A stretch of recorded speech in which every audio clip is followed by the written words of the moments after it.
Hello students, good morning. Let us continue और important topic thermodynamics. तो thermodynamics में delta system की calculation complete हो चुकी है और आज हमें करना है डेल्टा एस सराउंडिंग की कैलकुलेशन से रिलेटेड मैटर। तो डेल्टा एस सराउंडिंग की कैलकुलेशन भी अपने आप में उतनी इंपॉर्टेंट है जितनी कि डेल्टा एस सिस्टम की है।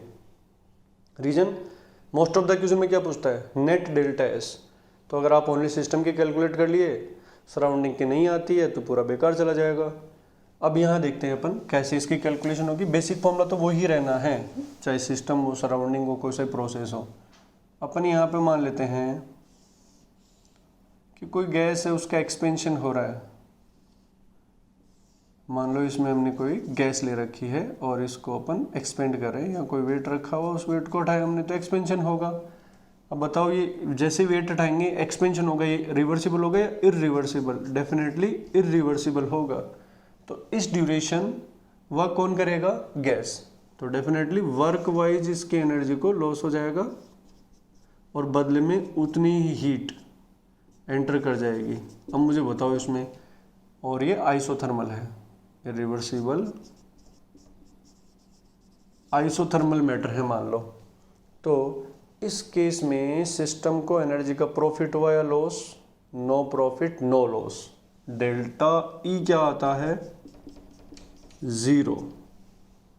आइसोथर्मल है, आइडियल गैस के, डेफिनेटली डेल्टा ई जीरो आएगा। इट मीन्स गैस ने जितना काम किया उतना हीट एंटर कर गया। तो energy wise no profit no loss, but फिर भी एक बहुत बड़ा चेंज यहाँ पे आ गया। गैस की गुड एनर्जी मतलब वर्क बाहर चला गया और बदले में उतनी ही बैड एनर्जी एंटर कर गई। तो energy wise no profit no loss है, लेकिन गुड एनर्जी की जगह कौन आ गई? Bad energy.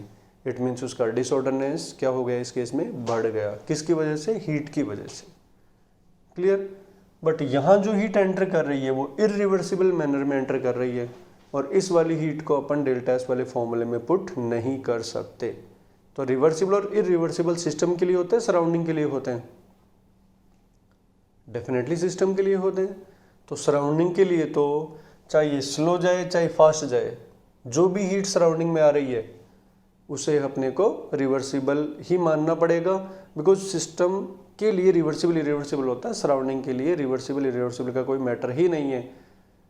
सराउंडिंग का प्रेशर ऑलवेज डिफाइंड होता है। तो all type of heat transition with respect to surrounding can be assumed reversibly. Clear? तो इस केस में ऐसे मान लो कि 5 जूल हीट एंटर कर रही है, इधर चली गई, तो बताइए क्यू सिस्टम क्या आएगा? सिस्टम को तो फायदा हुआ है ना, प्लस 5 जूल, और क्यू सराउंडिंग क्या आएगा? -5 जूल। ये वाला जो है वो इरिवर्सिबल है, इसको हम डेल्टा एस वाले फॉर्मूले में पुट नहीं कर सकते। ये वाला जो है वो तो ऑल टाइप रिवर्सिबल ही कंसिडर करते हैं। इसका मतलब ये हुआ कि सराउंडिंग के लिए कोई भी हीट है डायरेक्ट आप उसको उस फॉर्मूले में पुट कर सकते हो। तो यहाँ क्या कमेंट कर सकते हैं? All type of heat transfer with respect to surrounding can be considered reversibly. Correct? तो अब अपन यहाँ देख लेते हैं क्या फॉर्मूला बनेगा। Delta S surrounding is equals to integration of D Q reversible किसके लिए? सराउंडिंग के लिए। बट सराउंडिंग के लिए तो रिवर्सिबल का मैटर ही खत्म हो जाता है, तो अपन सीधे क्यू सराउंडिंग भी लिख सकते हैं अपॉन टी सराउंडिंग। ये है मोस्ट ऑफ द केस में टी सराउंडिंग क्या होता है? कांस्टेंट, लेकिन हमेशा नहीं होता है, ये ध्यान रखना होता है। तो अभी यहाँ मैं कंडीशन लगा रहा हूँ, if T surrounding is constant, T surrounding is constant, तो इंटीग्रेशन साइन से बाहर आ जाएगा, एंड डी क्यू सराउंडिंग जो है वो डायरेक्ट क्या हो जाएगा? माइनस डी क्यू सिस्टम हो जाएगा। एक जगह प्रॉफिट होगा, दूसरी जगह लॉस होगा, जैसे ही लिए हमने +5 -5, तो इसकी जगह मैं माइनस डी क्यू सिस्टम लिख सकता हूँ। और ये चाहे रिवर्सिबल हो चाहे इरिवर्सिबल हो, सराउंडिंग के लिए तो ये रिवर्सिबल ही होता है, डायरेक्ट पुट कर सकते हैं। तो what is delta S surrounding? Minus integration of, ये टी को बाहर आ गया, डी क्यू यहाँ पुट करो, तो क्या जाएगा? Q system by T minus Q system by T surrounding. ये सिंपल सा फॉर्मूला है। बट क्या ये फॉर्मूला ऑलवेज वैलिड है? नहीं, इसमें हमने कंडीशन लगा दी T surrounding must be constant. तो टी सराउंडिंग को भी कई बार स्टूडेंट ढंग से फील नहीं कर पाते हैं बिकॉज क्वेश्चन में सराउंडिंग का नहीं सिस्टम के टेम्परेचर गिवन होते हैं। तो थोड़ा सा यहाँ समझने की ज़रूरत है। तो अभी तो ये फॉर्मूला, इसमें एक कंडीशन लगा दी, तो हम क्या करेंगे, देखिए ये फॉर्मूला हमें टेम्परेचर पे दिमाग नहीं लगाना है, इरिवर्सिबल प्रोसेस है तो ऑलवेज वैलिड हो जाएगा, always valid for all irreversible process. आपको कुछ भी दिमाग लगाने की जरूरत नहीं है, इरिवर्सिबल के लिए ये ऑलवेज वैलिड हो जाएगा।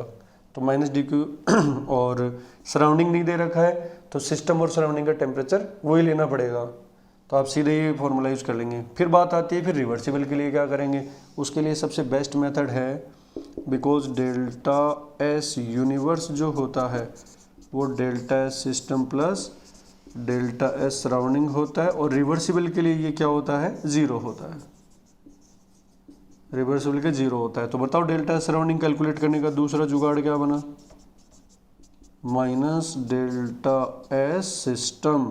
दो के अलावा तीसरे जुगाड़ की ज़रूरत ही नहीं है।